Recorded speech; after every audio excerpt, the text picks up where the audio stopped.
추운 곳에서 스마트폰을 쓰면 배터리 용량이 빠르게 떨어진다라는 경험을 다들 하세요. 그건 분명히 근거가 있습니다. 그리고 충전 중 사용해도 되나요? 어떨 때 우리가 충전하면서 휴대폰을 사용할까 생각하면 저는 침대에 누워서 잠자기 전이거든요. 라는 질문은 사람들이 너무 많이 하니까 휴대폰 제조 업체에서 홈페이지를 통해서 답을 알려줍니다. 자, 인간이 과연 배터리일까? 라는 이야기도 하는데요. 맞습니다.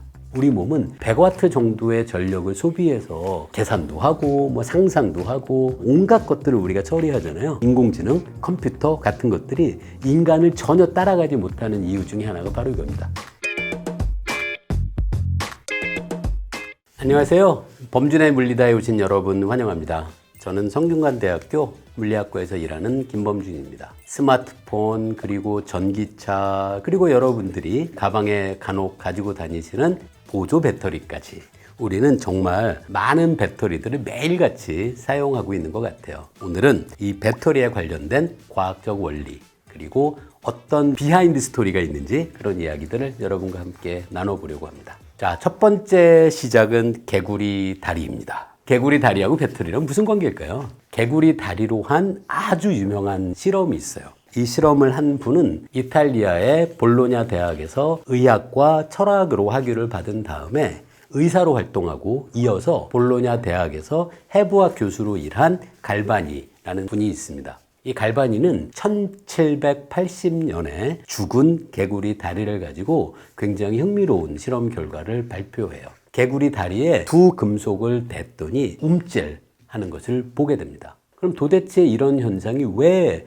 발생했을까라고 고민한 갈바니는 이게 전기 현상이다 라는 생각을 해야 돼요. 하지만 갈바니는 개구리 다리 근육이 움찔한 그 전기의 근원이 몸 안에서 만들어진 전기 때문이다 라고 생각합니다. 그래서 이거를 갈바니의 동물 전기라고 부르게 되죠. 사실 실험을 생각해 보시면 상당히 사람들이 경악할 만한 실험인 거예요. 죽어있는 개구리 다리입니다. 그런데 금속을 연결했더니 마치 살아있는 개구리처럼 다리가 움찔하는 것을 보면서 사람들이 굉장히 충격을 받았을 걸 우리가 짐작할 수 있죠. 갈바니의 이 실험 결과는 유럽의 여러 학자들에게 전파되면서 굉장히 큰 주목을 받게 되고요. 유명한 그런 실험이 됐던 것 같아요. 그래서 메리 셸리라는 여성 작가가 프랑켄슈타인이라는 여러분도 들어보셨을 소설을 집필하게 되는 그런 계기가 된 것도 갈바니의 이 동물전기 실험입니다. 이 실험이 알려진 이후에 여기서 또 다른 상당히 중요한 기여를 한 분이 있습니다.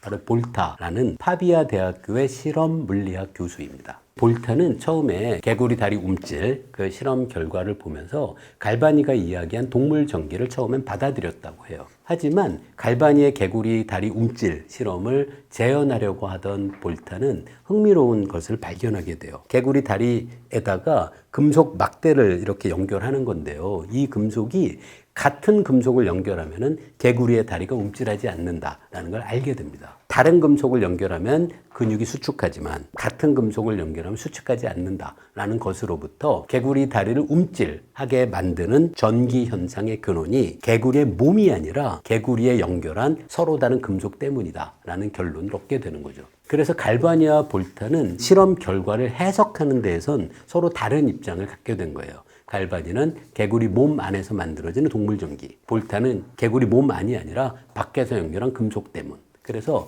둘 사이에 논쟁이 벌어진 걸로 알려져 있는데요. 제가 찾아보니까 갈바니는 굉장히 이렇게 점잖은 사람이었나 봐요. 그래서 아주 적극적으로 논쟁에 참여하지는 않았고요. 갈바니의 조카가 있었습니다. 지오바니 알다니라는 갈바니의 조카분이 갈바니를 대신해서 볼타와의 논쟁에서 갈바니, 자기 아저씨의 동물 전기설을 옹호하는 그런 입장을 펼쳐간 것으로 알려져 있습니다. 이 갈바니와 볼타 사이에 어떤 일이 벌어졌는지를 우리나라의 창작 소리극의 형태로 작은 공연으로 만들어진 적이 있어요. 제가 그걸 가서 봤었던 기억이 나는데요. 몇 년 됐습니다. 창작 소리극의 제목이 갈바니 전기로 통하였소 라는 제목이고요. 이 소리극이 좀 제가 기억나는 게 우리나라 판소리의 형식으로 펼쳐요. 근데 그때 기억이 우리나라의 판소리가 이 대사를 전달하는 게 너무 명확하게 들려서 전달하는 내용을 관객들이 다 알아들을 수 있었던 그런 기억이 납니다. 그러니까 여러분들 기억하시다가 이후에 갈바니 전기로 통하였어 소리극이 다시 공연하게 될 땐 잊지 마시고 한번 관람해 보시기를 부탁드립니다. 그래서 결국 인류 최초의 배터리가 시작하게 돼요. 바로 볼타가 만든 볼타 전지입니다. 볼타 전지는 1800년에 만들어지게 돼요. 이 볼타 전지가 얼마나 큰 역할을 했는지도 좀 우리가 미루어 짐작할 수 있는데요. 볼타 전지가 만들어지기 전에는 전기에 관련된 실험을 하는 유일한 방법이 정전기를 이용하는 거예요. 생각해 보시면 정전기를 여러분이 어느 정도는 전하를 모아놓을 수 있다고 하더라도 그 정전기가 방전되고 나면은 실험을 오래 할 수가 없어요. 근데 볼타 전지가 등장하면서 지속적으로 전류를 끊임없이 공급할 수 있는 장치가 만들어진 거예요. 그래서 볼타 전지는 이후에 전자기학의 발전에 엄청난 기여를 하게 되는 아주 놀라운 발명품이었던 것은 맞습니다. 이 볼타가 만든 전지는 어떻게 만들어졌는지도 설명할 수 있는데요. 일단 두 가지 금속이 있습니다. 아연 그리고 구리를 이용을 해요. 아연을 이렇게 실린더 모양의 금속판으로 만들고요. 구리도 그렇게 만들고요. 아연과 금속판 사이에는 원래 실험에서는 그 소금물이었어요. 소금물을 적신 골판지나 천을 갖고 두 금속, 아연과 구리가 접촉하는 사이에 소금물을 적신 천을 두는 겁니다. 이걸 여러 층을 층층이 쌓아 올리는 것이 볼타 전지예요. 이 볼타 전지가 어떤 방식으로 작동하는지는 현대 과학자들, 특히 화학자들은 잘 알고 있습니다. 아연을 사용한다라고 얘기했는데요. 아연은 이 볼타 전지에서 음극, 마이너스 극의 역할을 하게 돼요. 이 마이너스 음극에 있는 아연이 주변의 전해질과 반응하면서 이온화가 돼요. 근데 아연은 금속이잖아요. Zn2+로 바뀌고요. 그러면서 전자 두 개를 바깥으로 내어놓게 됩니다. 아연판이 내어놓은 전자는 전해질, 소금물 쪽으로 전달되는 게 아니라 아연판에 연결되는 외부 도선을 통해서 전달돼요. 그래서 아연판에서 아연이 녹으면서 거기서 만들어진 전자는 이 도선을 통해서 외부를 거쳐서 플러스 전극의 역할을 하는 구리 쪽으로 이동하게 돼요. 거기에 도착한 전자는 이제 바깥쪽, 이 전해질 쪽에 있는 수소 이온 H+와 반응해서 수소 기체를 생성하게 됩니다. 그래서 이 볼타 전지를 만들면은 구리가 있는 양극 쪽에서는 거기서 부글부글 거품이 일어나는 것을 관찰하게 돼요. 그 부분이 바로 수소가 기체가 돼서 바깥으로 방출되게 되는 거죠. 볼타 전지에서 구리는 변하지 않아요. 아연은 이제 조금씩 줄어들고 바뀌게 되겠죠. 자, 이렇게 만들어진 것이 바로 볼타 전지입니다. 그러니까 볼타 전지에선 전해질 소금 역할, 그 소금도 이온을 전달할 뿐이지 바뀌지는 않아요. 바뀌는 부분은 사실 아연이 있는 마이너스 음극 쪽인 거죠. 그 다음에 사실 조금 소개해드리고 싶은 게 건전지예요. 여러분도 건전지를 매일같이 사용하잖아요. 볼타 전지나 건전지나 작동하는 원리는 거의 비슷합니다. 음극에 아연을 써요. 건전지도. 그리고 볼타 전지는 구리인데요. 이 건전지는 양극에 이산화망간을 씁니다. 그러니까 전해질은 수산화칼륨을 쓰고요. 사실 이렇게 사용하는 물질은 다르지만 근본적인 원리는 비슷해요.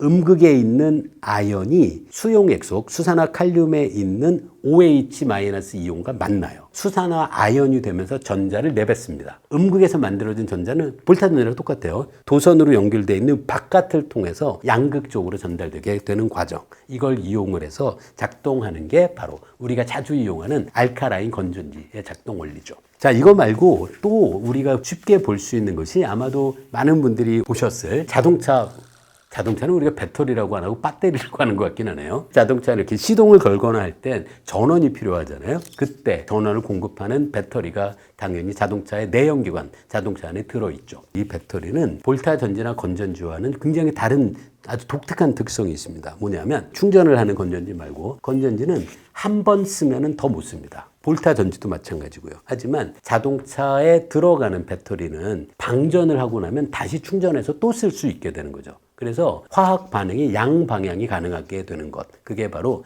자동차 내연기관에 사용하는 배터리의 독특한 특성인 거죠. 자동차 배터리에 사용하는 것이 납과 황산인데요. 이 음극과 양극에 사용하는 납이 약간 다른 형태입니다. 음극은 납으로 구성되어 있는 판을 쓰고요.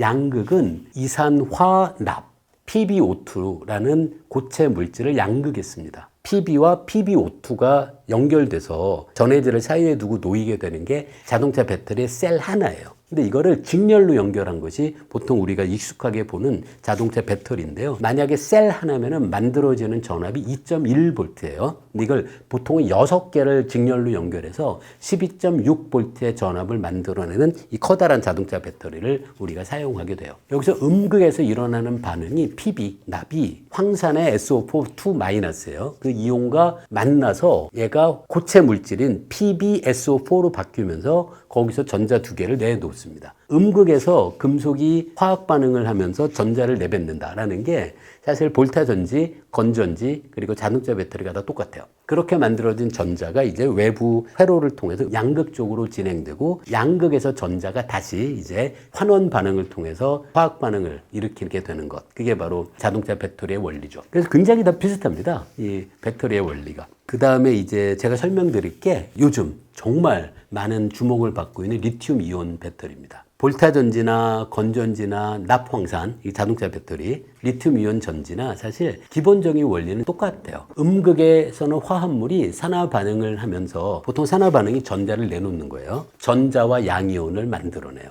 그 중에 전자가 외부 도선을 통해서 양극 쪽으로 이동합니다. 그렇게 양극으로 이동한 전자는 그곳에서 산화 반응의 반대죠. 환원 반응에 참여하게 돼요. 그 전자가 환원 반응을 일으킬 때 필요한 양이온이 있는데요. 그 양이온은 전해질을 통해서 공급됩니다. 그래서 전자는 도선으로 이동하고요. 양이온은 전해질 안에서 이동합니다. 그런 방식으로 작동하는 것이 모든 전지들의 공통점이에요.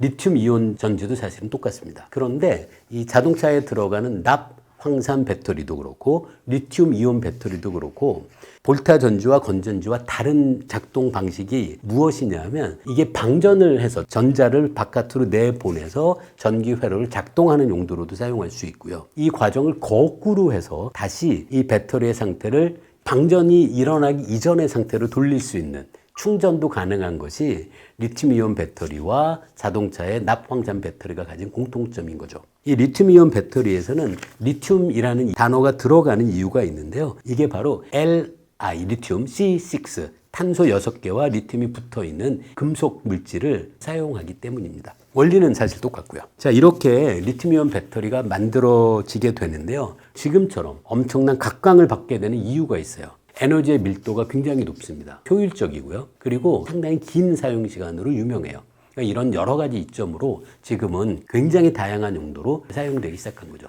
이 리튬이온 배터리가 처음 출시된 것은 1991년이에요. 근데 이 리튬이온 배터리가 가지고 있는 여러 장점들이 주목받으면서 많은 기업과 연구진들이 리튬이온 배터리를 더 개선하기 위한 여러 가지 노력을 경주하게 됩니다. 1991년 당시의 리튬이온 배터리와 현재의 리튬이온 배터리를 비교하면 에너지 밀도가 무려 3배로 늘어났고요. 리튬이온 배터리를 만들어내는 제조 비용은 10분의 1로 줄어든 것으로 알려져 있어요. 굉장히 효율적이고 가격도 낮춰진 거죠. 이렇게 우리 세상을 굉장히 크게 바꾼 리튬이온 배터리가 사람들의 인정을 받게 되면서 2019년에는 리튬이온 배터리를 만든 그리고 아이디어를 제안한 3명의 과학자에게 노벨 화학상이 수여되기도 합니다. 아마 요즘은 이 문제도 많이 부각되고 있는데요. 바로 이 발화, 화재의 위험 때문에 리튬이온 배터리가 또 많은 사람들의 주목을 받고도 있죠. 리튬이온 배터리는 양극과 음극을 나누는 분리벽으로 잘 차단이 되어 있어야 해요. 그런데 배터리 전체를 예를 들어 어떤 뾰족한 곳이나 뭐 단단한 물체에 닿아서 분리벽이 훼손이 된다면 전해질 액체가 이제 그 전달될 수가 있잖아요. 그렇게 되면 양극과 음극이 외부 도선을 통해서 연결되는 게 아니라 리튬이온 배터리 내부에서 직접 연결되는 상황이 발생하게 됩니다. 이게 정말 위험한 상황이에요. 예를 들어 집에서 여러분이 전원 그 플러그 있잖아요. 콘센트에다가 도선을 직접 연결해서 플러스와 마이너스 직접 연결하는 상황을 상상해 보면 이게 엄청난 문제가 되죠. 그래서 이렇게 되면 집에 있는 전원 차단기가 내려갈 정도의 상황이 돼요. 이런 일이 일어나게 되면 어떻게 되냐면 양극과 음극이 굉장히 낮은 저항을 갖고 있는 물질로 직접 연결되는 것에 해당하게 되거든요. 양극과 음극을 연결하는 회로 부분의 저항이 낮아지면 그 부분을 통해서 엄청나게 큰 전류가 흐르게 돼요. 큰 전류로 인해서 그 부분에서 엄청난 열이 발생하게 되는 거죠. 그래서 분리벽이 훼손되면 양극과 음극이 직접 연결되고 그 과정에서 엄청나게 큰 열이 발생합니다. 심지어 어느 정도까지 알려져 있냐면 리튬이온 배터리의 내부에서 만들어내는 열 에너지로 인해서 내부 온도가 무려 1000도까지 치솟는 것도 가능해요. 자, 이렇게 온도가 높아지면 또 다른 문제가 생깁니다. 이 높은 온도 때문에 이젠 양극과 음극을 가르고 있던 분리벽이 또 녹거나 훼손되는 것이 가능하죠. 한번 일이 발생하게 되면 리튬이온들도 여러 셀들이 연결되어 있을 텐데 분리벽들이 순차적으로 파괴되면서 전체가 엄청난 열을 발생시키는 화재가 가능하게 되는 거죠. 이 리튬이온 전지에서 발생하는 열 에너지의 발생 방식이 여러분이 흔히 우리가 볼 수 있는 촛불이 타거나 종이가 불에 타거나 하는 연소 반응과 다르다는 것이 정말 중요해요. 우리가 보통은 어떤 물체가 연소될 때는 그 물체가 가지고 있는 주로 탄소죠. 탄소가 주변의 산소와 반응함으로써 연소가 시작되면서 열이 발생하는 건데요. 방금 말씀드린 것처럼 리튬이온 배터리 내의 발열의 원인은 낮은 저항이지 산소와 그 내부의 물질이 결합하는 게 아니에요. 이게 왜 중요하냐면 일단 발열이 생기게 되면 그걸 외부에서 산소를 차단한다고 해서 이 발열 반응이 쉽게 멈추지는 않는다는 게 정말 위험한 상황이 될 수 있는 거죠. 산소를 차단하는 것은 중요해요. 그게 리튬이온 배터리 내부의 발열을 막는다기보다는 이렇게 높은 온도에 도달을 해서 주변 물질로 화재가 확산되는 것을 막기 위해선 산소를 차단하는 것이 물론 필요합니다.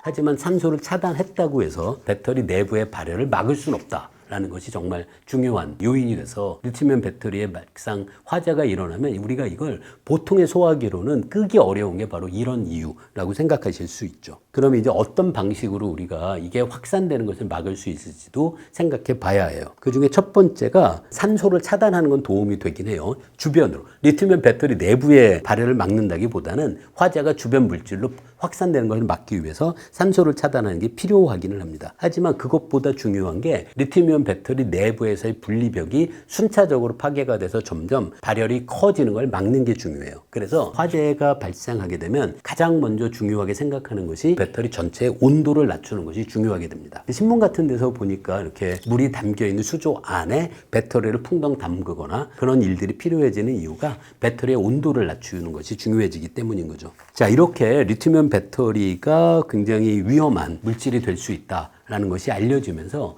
근본적으로 그러면 열 복주, 발열을 어떻게 하면 막을 수 있을까에 대한 연구도 굉장히 치열하게 진행되고 있는데요. 그 중에 가장 대표적인 것이 사실 모든 배터리 내부에는 양극과 음극 사이의 전해질을 보통 액체 형태로 작용해요. 잘 생각해 보시면 액체로 사용하는 전해질이 액체일 필요는 없어요. 전해질이 하는 가장 중요한 역할은 양극 쪽에 이온을 공급하는 거예요. 그래서 양극과 음극 사이에 어떤 물질을 두고 그 물질 내에서 이온들이 이동할 수만 있으면 액체일 필요는 사실 없죠. 그래서 요즘 굉장히 빠르게 연구가 진행되는 분야가 전해질로서 액체가 아닌 고체를 사용하자라는 그런 아이디어입니다. 이렇게 만들어진 리튬이온 배터리 같은 이런 배터리를 전고체 배터리라고 불러요. 그럼 이 안에는 액체가 없죠. 그럼 충격이 발생해서 분리벽이 비록 훼손이 된다고 하더라도 마치 액체가 흐르듯이 그런 방식으로는 양극과 음극이 직접 연결되는 것은 어려운 일이 되는 거죠. 그래서 이렇게 전고체 배터리가 충분히 개선돼서 우리가 사용하는 리튬이온 배터리 내부의 전해질을 고체로 바꿀 수 있는 그런 날이 온다면 우리가 지금 걱정하는 리튬이온 배터리의 화재 위험은 많이 줄어들 수 있을 거라고 생각해 봅니다. 배터리에 관계돼서 사람들이 많이 묻는 질문을 소개해 드리려고 하는데요. 그 중에 하나가 휴대폰 충전하면서 써도 될까라는 질문입니다. 근데 사실 현대 스마트폰 같은 기기는 굉장히 잘 만들어진 전자장치예요. 그래서 충전하고 있는 도중에 과도한 전기 에너지가 공급되거나 하는 그런 상황이 되면은 내부의 회로가 이 전기 에너지 공급을 차단합니다. 그래서 위험하지는 않아요. 그리고 충전 중 사용해도 되나요? 라는 질문을 사람들이 너무 많이 하니까 휴대폰 제조업체에서 홈페이지를 통해서 답을 알려줍니다. 제가 찾아봤거든요. 그런데 삼성에서는 홈페이지를 통해서 충전 중 스마트폰 사용해도 됩니다. 라는 답변을 올리기도 했더라고요. 괜찮습니다. 사람들이 오해하는 것 중에 하나가요. 휴대폰 안에는 배터리가 있잖아요. 우리가 전원을 연결한 상태에서 휴대폰을 쓰면 어떤 일이 벌어진다고 사람들이 생각하냐면 저는 배터리에서 전원을 공급해서 사용해요. 그럼 전기 에너지의 양이 줄어드니까 곧바로 이 배터리가 외부에 연결된 케이블을 통해서 충전하지 않을까. 즉 충전 방전 충전 방전 충전 방전을 아주 짧은 시간 간격을 두고 끊임없이 반복하는 것이 아닐까라고 사람들이 생각하는 것 같은데요. 현대에 우리가 사용하는 스마트폰은 그렇게 작동하지는 않고요. 배터리가 완충되면 외부에서 공급한 전기 에너지가 배터리를 통해서 우리가 사용하게 되는 것이 아니라 배터리를 우회합니다. 외부에서 공급한 전원을 휴대폰이 직접 사용하지 배터리를 경유해서 사용하는 것은 아니어서 충전 방전이 짧은 시간 간격을 두고 끊임없이 반복되는 그런 상황이 발생하지는 않아요. 써도 됩니다. 그래도 휴대폰을 굳이 충전 중 사용하지는 말자 라는 것도 저는 좀 근거는 있다고 생각해요. 바로 발열 때문이에요. 충전을 하면 당연히 전기 에너지가 공급되면서 열이 발생하고요. 외부에서 전원 공급이 없어도 휴대폰을 사용하다 보면 열이 발생하잖아요. 둘을 동시에 하게 되면 당연히 휴대폰에서의 발열량은 늘어날 가능성이 있긴 하죠. 근데 굳이 충전 중에 휴대폰을 사용하려고 애쓸 필요는 없다. 하지만 사용해도 된다라는 게 제가 갖고 있는 생각이긴 합니다. 휴대폰의 어떤 문제보다도 사실 제가 좀 그런 문제가 있는 것 같은데 한번 여러분도 이렇게 생각해 보세요. 어떨 때 우리가 충전하면서 휴대폰을 사용할까 생각하면 저는 침대에 누워서 잠자기 전이거든요. 그럼 그때는 충전과 사용을 함께 해서 그 휴대폰에 피해가 준다기보다는 잠자는 게 어려워집니다. 우리가 숙면을 하기 위해서라면 충전하면서 사용하지 말자라는 것이 휴대폰에 미치게 될 피해보다는 훨씬 더 중요한 것이 아닐까라고 생각은 해봅니다. 하여튼 결론은 충전하면서 휴대폰 사용해도 큰 문제 없습니다. 그 다음에 또 다른 배터리에 대한 궁금증인데요. 추운 곳에서 스마트폰을 쓰면 배터리 용량이 빠르게 떨어진다라는 경험을 다들 하세요. 그건 분명히 근거가 있습니다. 왜 그러냐면 배터리 안에서 어떤 반응이 일어나는지는 앞에서 설명드렸잖아요. 이게 사실 전기화학 반응입니다. 그런데 모든 화학 반응은 온도에 따라서 그 화학 반응의 반응 속도가 달라져요. 대부분 온도가 내려가면 이온의 움직임도 느려지고요. 결국 대부분의 화학 반응이 낮은 온도에서 효율이 떨어지게 됩니다. 배터리 안에 보면 전해질도 있잖아요. 전해질을 통해서 이온이 전달되는 것도 느려지고요. 온도가 낮아지면 배터리가 더 빨리 닳는 듯한 느낌을 받는 건 당연합니다. 이거 화학 반응이기 때문인 거죠. 그 다음에 또 질문이 있었는데요. 바로 선을 직접 연결하지 않고 무선 충전을 할 수도 있잖아요. 그 원리가 무엇일까? 이건 물리학에선 전자기 유도라는 현상으로 설명을 쉽게 할 수 있습니다. 휴대폰의 무선 충전보다도 또 직접적으로 우리가 알 수 있는 전자기 유도 현상을 이용하는 것이 바로 그 인덕션이에요. 최근에 여러분이 인덕션 조리기구를 사용하시는 분도 많을 텐데요. 어떻게 작동하는 거냐면 조리기구 위에 금속으로 되어 있는 냄비를 올리죠. 그럼 아래쪽의 조리기구에서는 자기장을 변화시키는 거예요. 자기장이 아래쪽에서 변화되면 그것에 의해서 냄비의 아래쪽 부분에 있는 금속 안에 유도 전류가 만들어집니다. 그리고 전류가 흐르다 보면 냄비 바닥에 저항이 있거든요. 전기 저항이. 전기 저항이 있는 상황에서 전류가 흐르게 되면 거기에 열이 발생하죠. 그래서 인덕션 프라이팬 같은 거를 조리를 할 때 우리가 전자기 유도를 이용을 해서 조리를 하는 것과 비슷한 방식으로 휴대폰의 무선 충전도 작동하게 되는 거죠. 휴대폰 충전하다 보면 아래쪽에 판이 있고 그 위에 휴대폰을 올리잖아요. 아래쪽에 있는 부분에선 자기장을 변화시키는 거예요. 자기장이 시간에 따라서 변하게 되면 휴대폰에 장착되어 있는 회로에서 유도 전류가 만들어집니다. 그 유도 전류를 이용을 해서 휴대폰 배터리를 충전하는 것이 스마트폰의 무선 충전의 원리라고 생각하면 되죠. 근데 이게 문제가 아직도 여전히 있어요. 그게 뭐냐면 무선 충전으로 충전을 하려면 이 전자기 유도를 이용하는데요. 전자기 장의 이 크기가 거리가 멀어지면 급격히 줄어들어요. 여전히 무선 충전을 하려면 아래에 있는 무선 충전 판과 여러분의 스마트폰을 거의 접촉시켜야 합니다. 이 문제 때문에 아직은 좀 불편합니다. 근데 이렇게 어느 정도 거리를 사이에 두고 무선 충전을 할 수 있는 기술이 개발된다면 무선 충전이 지금보다도 더 폭넓게 이렇게 확산되지 않을까라고 생각하는데요. 솔직히 아직은 조금 불편하긴 해요. 무선 충전을 하다 보면 전선으로 직접 연결되지 않았지만 심지어 거의 뭐 붙어있는 상태일 수밖에 없거든요. 아직은 좀 불편한 거는 맞습니다. 근데 먼 미래에 그런 상상을 해보긴 해요. 먼 거리, 충전판이 이렇게 조준을 하는 거죠. 휴대폰이 저쪽에 있을 그쪽에만 자기장을 만약에 보낼 수만 있거나 그렇게 된다면 원거리 무선 충전이 가능하게 되면 지금 우리가 사용하는 무선 충전 장치보다는 훨씬 더 편리하게 사용될 수 있을 것 같습니다. 자, 인간이 과연 배터리일까라는 이야기도 하는데요. 답만 말씀드리면 맞습니다.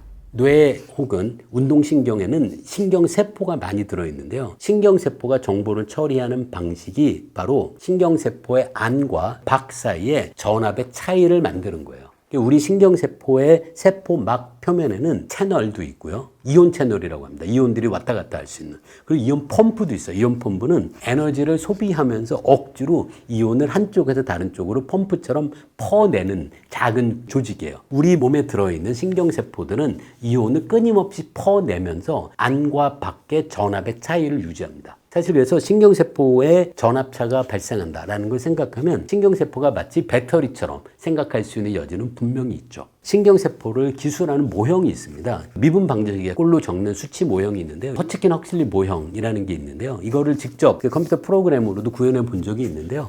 이 모형을 공부하다 보고 제가 느꼈던 것은 우리 머릿속에 있는 신경세포 하나하나의 작동이 진짜 전기 소자랑 너무 비슷하다라는 생각을 하게 됐어요. 이 허츠킨 헉슬리 모형이 수식으로 적히는데요. 허츠킨 헉슬리 모형에 수식을 만들어낼 때 사용하는 법칙이 물리학에서의 전류의 보존 법칙이에요. 어떤 갈림길이 있으면 들어온 전류와 나간 전류가 같아야 된다라는 것이 전류의 보존 법칙이거든요. 그걸 수식의 형태로 잘 적으면 허츠킨 헉슬리 신경세포 모형의 가장 근간이 됩니다. 그래서 우리 몸에 있는 신경세포는 안과 밖의 전압의 차이를 약 몇십 밀리볼트 정도의 차이를 항상 유지하게 돼요. 그런 면에서는 신경세포가 배터리랑 비슷한 것 맞습니다. 하지만 배터리는 전압 차이를 다른 방식으로 이용하기 위해서 만드는 거라면 우리 뇌에 있는, 그리고 운동신경 같은 곳에도 많이 있는 신경세포가 작동하는 방식은 전압 차이를 만드는 이유가 정보를 처리하고 신호를 전달하기 위해서 만든다는 것은 차이가 있긴 한 거죠. 우리 몸에서 사용하는 에너지가 약 100와트보다 작아요. 근데 100와트면 어느 정도냐면 그냥 우리가 집에서 사용하는 전구 몇 개 켜놓는 정도에 불과하죠. 우리 몸은 100와트 정도의 전력을 소비해서 계산도 하고 뭐 상상도 하고 글도 읽고 글자도 쓰고 뭐 온갖 것들을 우리가 처리하잖아요. 그렇게 생각하면 우리 몸은 100와트라는 전력을 소비하면서 엄청나게 다양한 활동을 할 수 있는 놀라운 몸인 것은 분명하죠. 사실 그런 면에서는 아직은 사람들의 관심을 갖고 있는 인공지능, 컴퓨터 같은 것들이 인간을 전혀 따라가지 못하는 이유 중에 하나가 바로 이겁니다. 인간은 아주 적은 에너지를 소비해서 엄청난 효율성을 갖고 있는 정보 처리를 하게 되는 거죠. 오늘 여러분과 함께 배터리의 작동 원리, 그리고 배터리의 발전이 어떻게 이루어져 왔는지에 대한 이야기를 함께 나눠봤는데요. 다음 컨텐츠에서 여러분 또 만나 뵙기를 바라면서 오늘은 여기서 인사드리겠습니다. 고맙습니다.